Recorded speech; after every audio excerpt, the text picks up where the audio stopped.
Okay, now I'm talking about the MuscleOnFire class, which is the main class of the application, which inherit the built-in game class. There's 6 attributes in the class include Badge, which is used for drawing texture, Font, which is used to write word, Camera, which is capture the projection, Generator and Parameter, which generate the font, and also Coin to track the amount of coin the player has. And there are 2 methods, that is create and dispose. Create function is called when the application is launched, and dispose is called when the application is closed.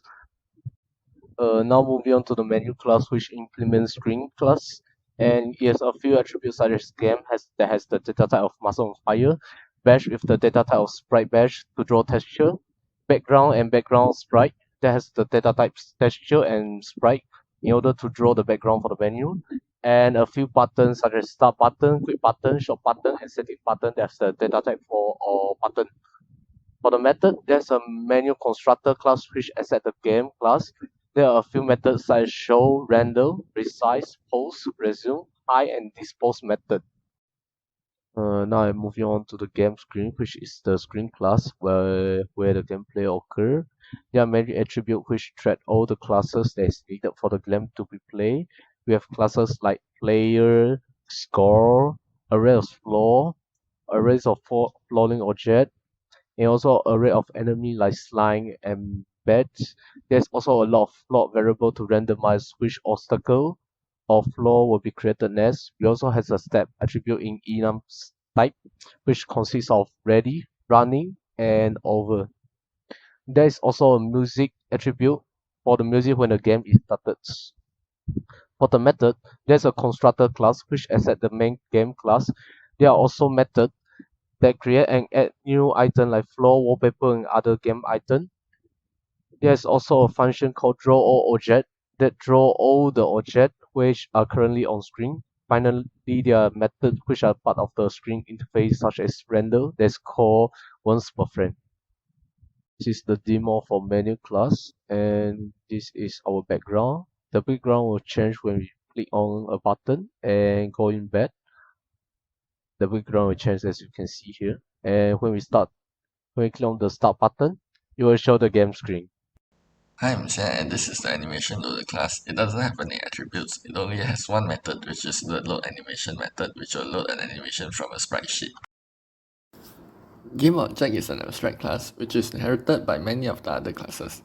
It has a rectangle object, which stores its location and size, an image texture, which stores how it looks like, and the transpose method moves the GameObject upwards towards the top of the screen. The rest of the methods are getter methods. Next, the player is a subclass of GameObject, which is the character that the player controls. It has a feet to detect what it's standing on, a head to detect if its head is touching anything. These jump variables are variables used to jump. This front stores the value of whether the player is looking to the front. The on-floor bool stores whether the player is currently on the floor, and current floor tracks the current floor that the player is standing on. This animation array stores the animation of the player, and player anim is the animation that is currently being played. Item, power up, and health point connect the player to these respective classes. For the methods, there is a constructor which initializes some of the attributes. Spawn method spawns in the player. Update feet and head position make sure that the head and feet rectangles stay above and below the player. Initiate jump is used to start a jump sequence. Fall drops the player when it's not on the floor. Process control is used to process inputs detected by the control.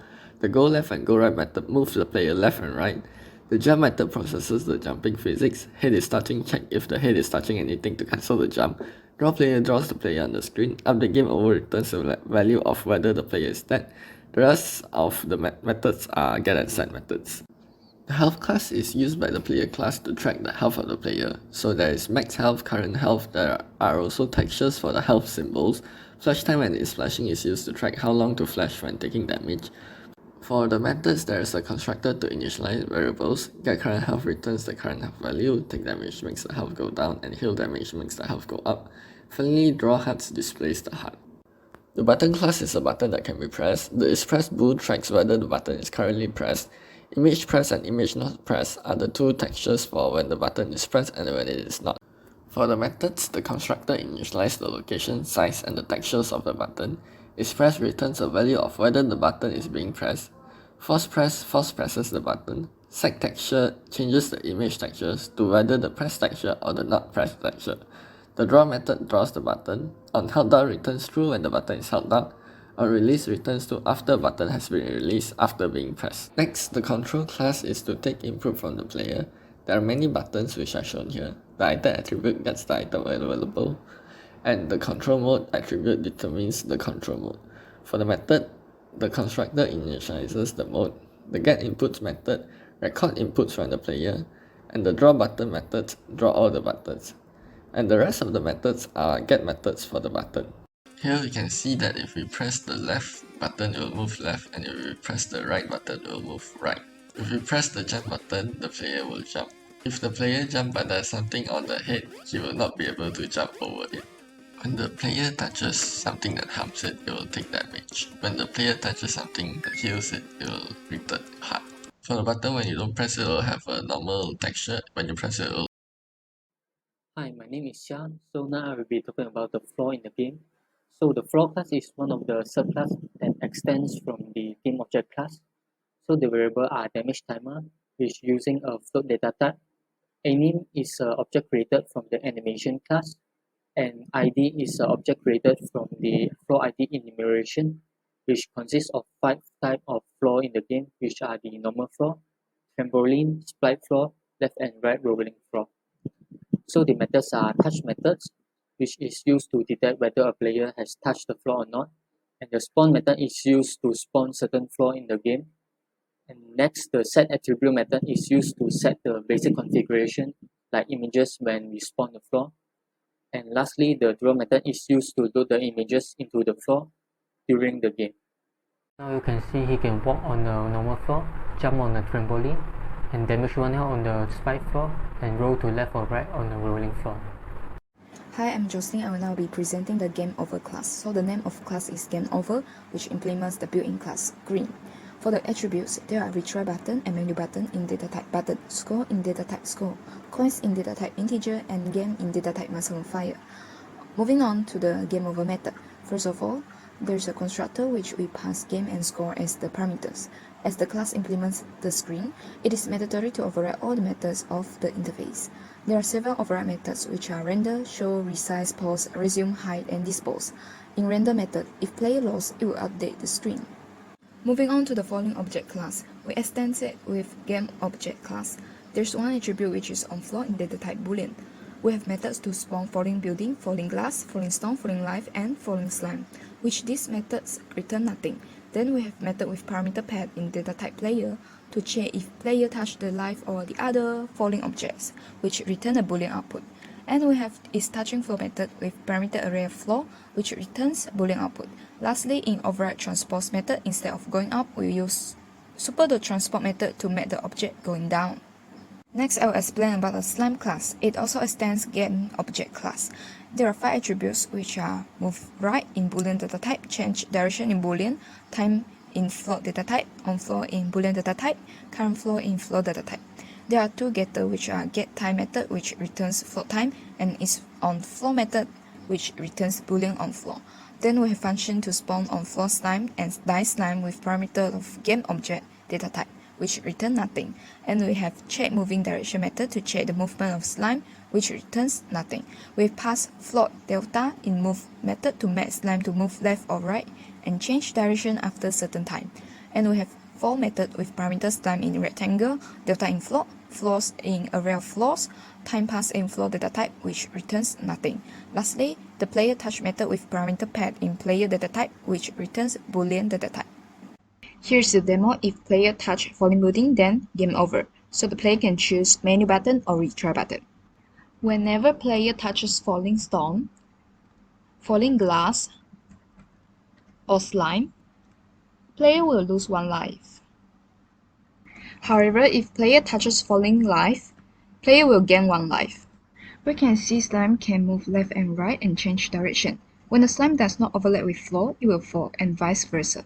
Now is the obstacle class. The obstacle class is a subclass of the game object class and contains several attributes and methods to handle different types of objects in the games. The rescue any and fire any attributes hold animation objects for the rescue and fire obstacle respectively. The helpbox attribute is a rectangle object that represents the position and size of the helpbox. The image help attribute is a texture object that holds the image for the helpbox. The save timer attribute tracks the time elapsed since the player saved the obstacles, while save is a boolean that represents whether the obstacle has been saved or not. The damage timer attribute tracks the time elapsed since the player touched the obstacles. The class also has several methods, such as spawn medicine, spawn rescues, and spawn fire that spawn different types of obstacles on random floors. The update helpbox post method updates the position of the helpbox based on the position of the obstacles. The player touch rescue, player touch fire, and player touch medicine methods handle the player's interaction with different obstacles. And the transpose rescue will override the original transpose to the rescue's transpose. Next, the score class contains attributes like score, high score, and score to add to track the player's score and display it on the screen. The class also has methods like add score, up score, and display score to update and display the player's score. The high score file attributes holds the file where the high score is stored. And the save score method saves the high score if the player beats the previous high score. The floating score class contains attributes like score and time pass to handle displaying the player's score on the screen. The draw score method will return true if the time pass is more than 2 seconds. The coin class contains attributes like coin and coin file to keep track of the player's in-game currency and store it in the file. The class has methods like add coin, spend coin, and display coin to update and display the player's coin. The open coin file method opens the file where the coins are stored, and save coin saves the coins to the file. Now I will start to add demo. First, the score and highest score can be seen at the top of the game screen, which is the draw score method. When the player touches the mastery box, we will randomly give the player either 1000 score or a speed up or the shield. When the player touches rescue more than 1 second, the player will be healed 100 and get 1000 score. The adding score will be displayed as floating score, which is gold, and will maintain 2 seconds. When the player touches fire, it will directly cause 1 heart damage to player. When the player touches medicine, the player will be healed 1 heart. All these obstacles will be spawned by the obstacle class and has the interaction methods. When game over, the coin earned by this name, total coins, and the current score will be displayed. The coin also will be displayed at the shop and will be minus from the item board, which is spend coin method. I'm Ker Jing. Now I will present the class named Bat, which is the enemy in our game. This class extends another class which is a game object class. We have the attributes of Batman fly with the data type of animation texture region, head and body with the data type of rectangle, time with the data type of float, damage with the data type of integer, move right, move down, killed, and given score with the data type of boolean. Moving on to the methods, we have getHead which return the rectangle output, and another for setter and getter for killed and given score. Spawn methods to spawn the bat object. Update head and body position to update the position of bat since it keeps moving throughout the game. Check direction method will check a few conditions and set the boolean value to move right and move down attributes. Move method with delta parameter will move the bat to either right or left, up or down according to the boolean value set previously. Player touch with parameter pet and delta return the boolean output to check whether the player overlaps the bat. And lastly, the transpose method will let the bat falling down when it is being killed. Next is the power up class. This class has the attributes of power with the data type of power, pet with the data type of player, speed up and speed time with the data type of float. There is also an enum type for power up available, which are shield and speed. In this class, we have methods of set shoot up and set speed up to set the power to shoot and speed. Set speed up will also assign a value to speed up attribute to increase the speed of player moving.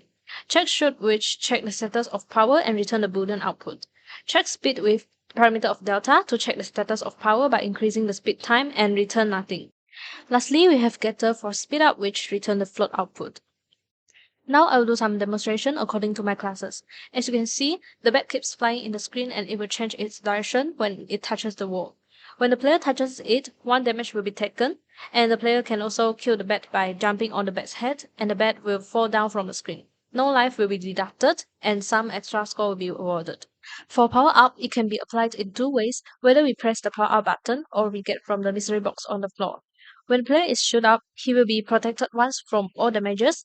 When the player is speed up, his moving speed will be increased. Hi, I'm Woon Hue, and now I'll talk about the shop class. It implements the class screen and it has several attributes.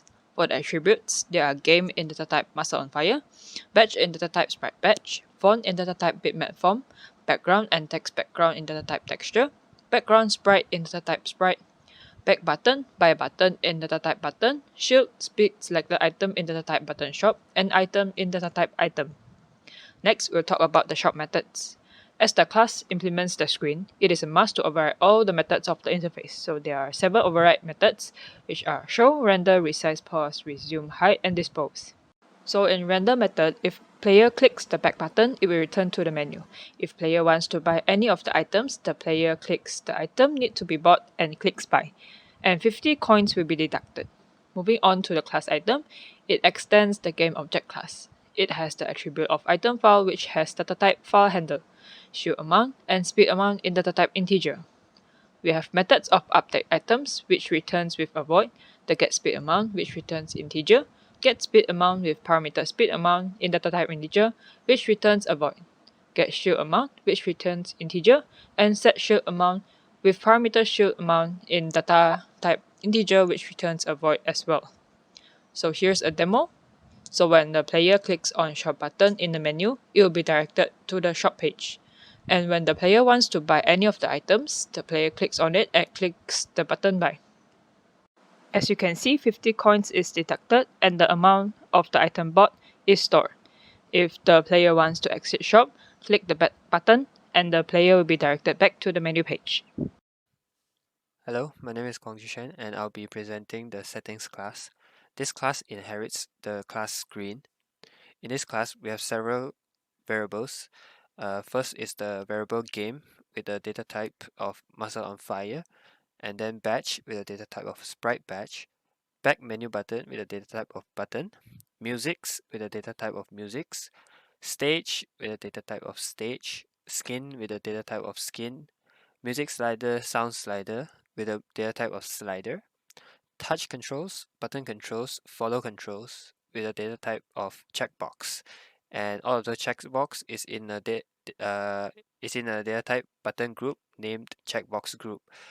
And then we have the sound volume file and BGM volume file, both in a there is a data type file handle. And then we have BGM volume and sound volume, which is a data type float, and we have a static settings file, which is data type file handle. And then moving on to the methods, we have the constructor settings, which receives a data type MuscleOnFire named game.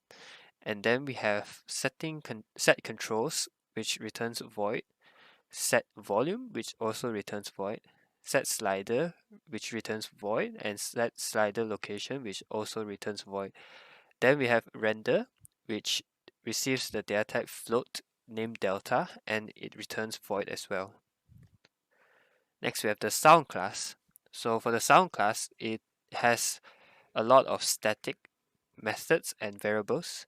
First, we have the variable volume that is float, and then we have volume file, which is the data type of file handle.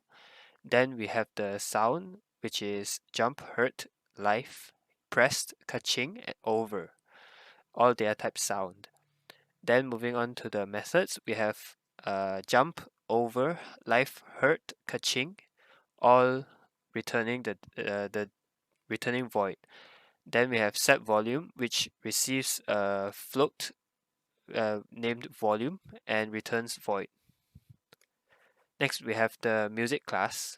In the music class, we have volume file, which is a data type file handle, game, menu, shop, settings, which is all data type music. Then we have the volume, which is a data type of float. Then for the methods, we have music constructor, gameplay, which returns void, settings play, menu play, and shop play as well, also returns void. Then we have menu stop, music stop, shop stop, and settings stop, which all returns void.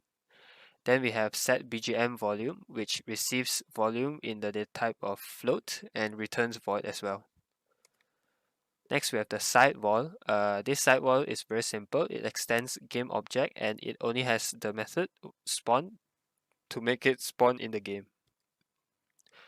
Same with the wallpaper. It extends game object and it also only has the method spawn. Moving on to the app demo. Launching the game, we can start to hear the background music that is playing. Then, let's say we want to go to the shop, we press on the button, we can hear the button being pressed.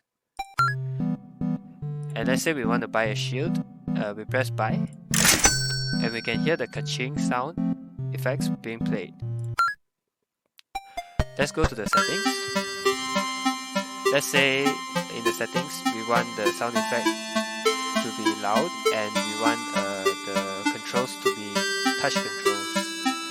So we can actually adjust based on the sliders here to our preferences. Let's say like this.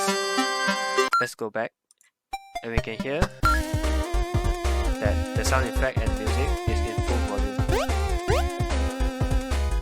and it is in touch controls.